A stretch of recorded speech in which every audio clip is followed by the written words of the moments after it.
only people that are enslaved are people that are weak-minded and have no direction in their life. This is not really a slavery issue. This is more of a work-study program that he has put forth to help give people direction in their life. Okay, great. Well, and hey, Stu, can I get a job too? Oh, sure. How much do you want to make? Well, how about $1 million a year? I'll give you $2 million if you'll stand out in the middle of the street till my buddy comes and gets you to sign the contract. Hey, baby, guess who just got a job? I told you, you doubting bitch. Guess you don't have to turn your ass for tricks tonight. All right, boy, I tell you what, I can't wait for this. Hey, Susie, could you send the mail guy out to run this guy over, please? Good deal. All right. Oh, I can't wait to see the grease spot on that road. Hey, you're listening to Stu Pickles Show. Hey, we're back. I'm Stu Pickle here on the Stu Pickles Show. Boy, we've got some great topics today, so let's get right to it. You know, one thing that made me mad this morning, I was driving to work and I drove over yet another homeless person. That is the 5th homeless person I've driven over this week, and I gotta tell you, it really ticks me off. I got an idea for this, and I'm just gonna throw it out.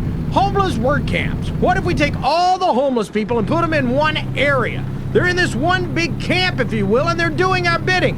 Whether they're filling up potholes or retreading tires or whatever they're doing. Maybe they're building ammunition for us, who knows? But we gotta do something about the homeless. As a matter of fact, I've been working on this at home, and I've got 6 points to the homeless solution. I think these could work. I don't know. 6 steps on the homeless solution. Number 6, there's so many homeless people that are dead.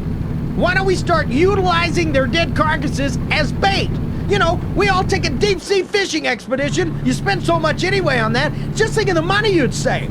Now then, once you've gone through all the dead bodies, you start using some of the live people and you start killing them. Then, pretty soon, after about 6 or 8 weeks of fun vacation time, you've gone through the homeless population and booyah, you're done with that. You don't have to see them anymore. That's one idea.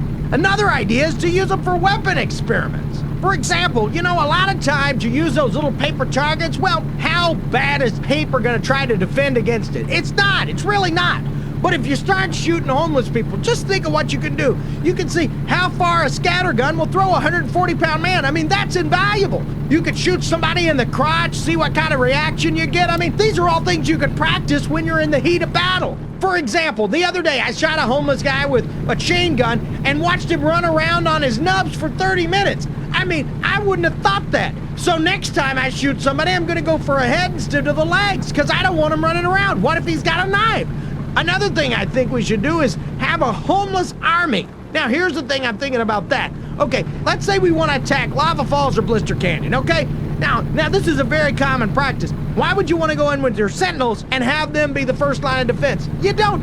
Invariably, they're going to get lucky and they're going to get off a couple of pop shots. We're going to have some casualties. We don't want that. Here's what you do.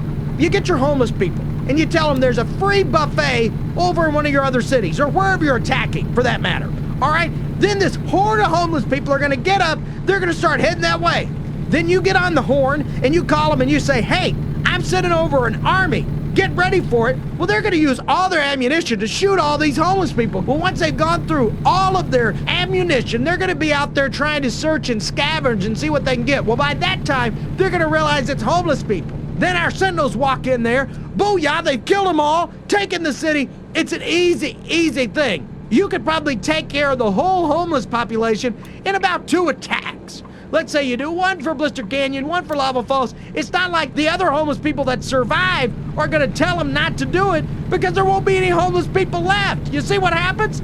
It's a great plan. I think it's a good thing. You know, a lot of times when you're in a war situation, you got all those body bags, and that costs a lot of money. And with this, you can just leave them there to rot because, I mean, who's gonna want them back? You know what I mean? Nobody.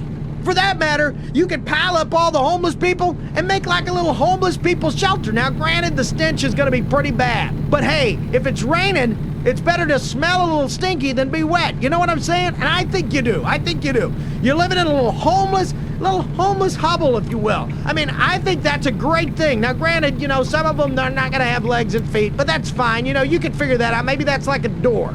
Maybe use that for a door or a window or maybe a shutter, something like that. Maybe a little planter box out front. I don't know. You know, I've noticed a lot of homeless people are kind of hairy.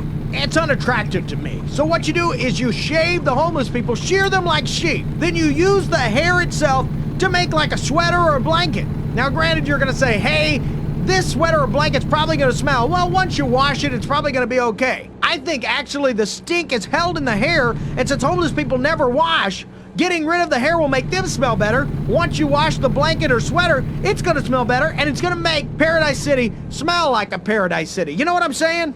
We shave them completely, but we don't want to be inhumane about it. Why don't we leave them their eyebrows? So if they sleep on their faces, they're gonna have a nice little eyebrow pillow. Cause I mean, let's face it, I mean, those are like 2 giant caterpillars on their face. They're not very good about grooming, you know what I'm saying? Last but not least, we had the tornado. What if we have a flood? Well, I got a solution. We create a homeless person levy. We tell all the homeless person they have to sleep in a line, all right?